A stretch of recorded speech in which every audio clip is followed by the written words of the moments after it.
Hello बच्चा लोग, I am back with another topic. अब हमने वेल्व्स के बारे में पढ़ा था। हमने किसके बारे में पढ़ा था?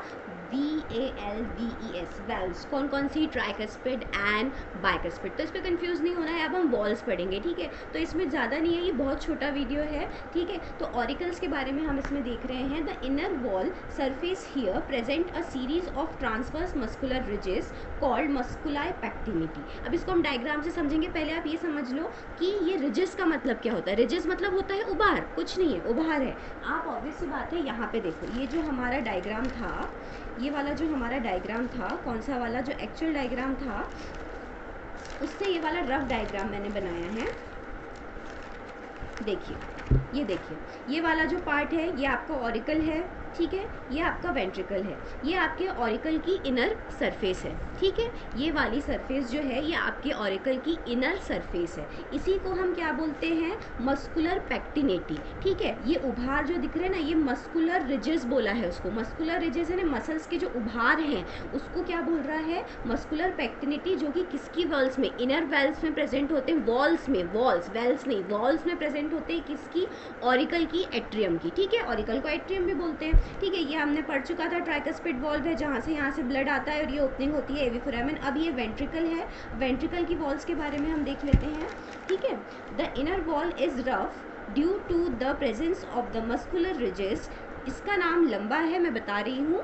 ट्यूबैक्युले कॉर्ने, ओराक्युलमने कॉर्ने, ठीक है? अब इसको आपको ऐसे याद रखो, TCOC, ठीक है?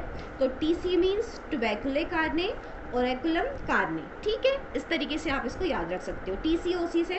ओके, तो यहाँ पर इनर वॉल में जो है, जो TCOC है, ठीक है? यहाँ पर जो आपकी इनर वॉल्स है, कौन सी इनर वॉल्स है? वेंट्रिकल की जो इनर वॉल्स है, वहाँ पर क्या है? TCOC प्रेजेंट है। And the full form of TCOC is what? Trabeculae carneae, or columnae carneae, ठीक है?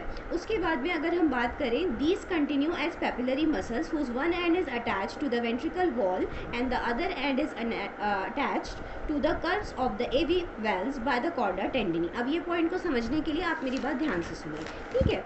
यहाँ पे आपको दिख रहा है कि कुछ ऐसे उभार दिख रहे हैं ऐसे वेंट्रिकल्स में। ये आपका राइट वेंट्रिकल है, ये आपका लेफ्ट वेंट्रिकल है, ये ऑरिकल है, ये वाला लेफ्ट ऑरिकल है। यहाँ पे जो ये उभार दिख रहा है, इसी को हम बोलते हैं पेपिलरी मसल्स। और यहाँ से जो आपके ट्राइकस्पिड जो वेल्स रहते हैं और जो बाइकस्पिड वेल्स रहते हैं, उसमें ऐसे थ्रेड लाइक स्ट्रक्चर प्रेजेंट होते हैं, जो कि इससे अटैच होते हैं। किससे अटैच होते हैं? पेपिलरी मसल्स में घुसे हुए होते हैं, जिसको हम कॉर्डा टेंडनी बोलते हैं, ठीक है? इसको हम कॉर्डा टेंडनी बोलते हैं। और ऑब्वियसली बात है, ये इसको हम सेप्टम बोलते हैं। कौन सा? जो डिवाइड कर रहा है। जैसे कि अगर हम बात कर दें वेंट्रिकल की, तो ये वेंट्रिकुलर सेप्टम हो जाएगा, ऑरिकुलर सेप्टम हो जाएगा। और अगर हम यहाँ की बात करें, जैसे कि मैंने इधर की बात करी, तो ये ऑरिकुलर सेप्टम हो जाएगा, ये वेंट्रिकुलर सेप्टम हो जाएगा, और ये जो बीच वाला हो जाएगा, ये हो जाएगा ऑरिकुलो वेंट्रिकुलर सेप्टम। सेप्टम मतलब कि दीवार, ठीक है?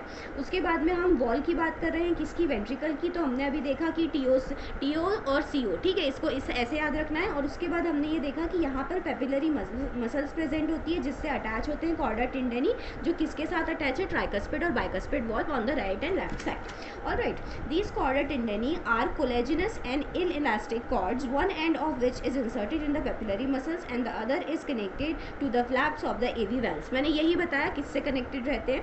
These are meant for preventing the pushing of the flaps into the atrium during the ventricular contraction. अब होता क्या है, आपको एक चीज़ ये याद रखना है कि ये सारी चीज़ें प्रेजेंट क्यों हैं। ये सारी चीज़ें प्रेजेंट क्यों हैं, ये क्यों प्रेजेंट है, मैंने अभी इसके बारे में। क्या होता है, ये वाली जो मस्कुलर पैक्टिनिटी है, जो वॉल है, ये कहीं ना कहीं आपके ऑरिकल को पकड़ के रखती है और वो उसको वेंट्रिकल में गिरने नहीं देती, ठीक है? वो उसको पकड़ के रखती है, वेंट्रिकल में गिरने नहीं देती। और जब कॉन्ट्रैक्शन और रिलैक्सेशन होता है, तो जो कॉर्डा टेंडनी है, वो तरीके से पूरा मैकेनिज्म है उसको परफॉर्म करने देती है, ताकि जो बैक फ्लो है ब्लड का वो ना हो, ठीक है? और इसी तरीके से हमारा जो पूरा मैकेनिज्म है वो काम करता है। तो इस लेक्चर में हमको सिर्फ ये देखना था कि कौन सी वॉल्स प्रेजेंट होती है। हमने देखा ऑरिकल्स में मस्कुलर पैक्टिनिटी, और उसके बाद में एक बार फिर से हम देख लेते हैं वेंट्रिकल्स की वॉल्स को। हमने क्या बोला? ट्यूबैक्युले, कार्ने एंड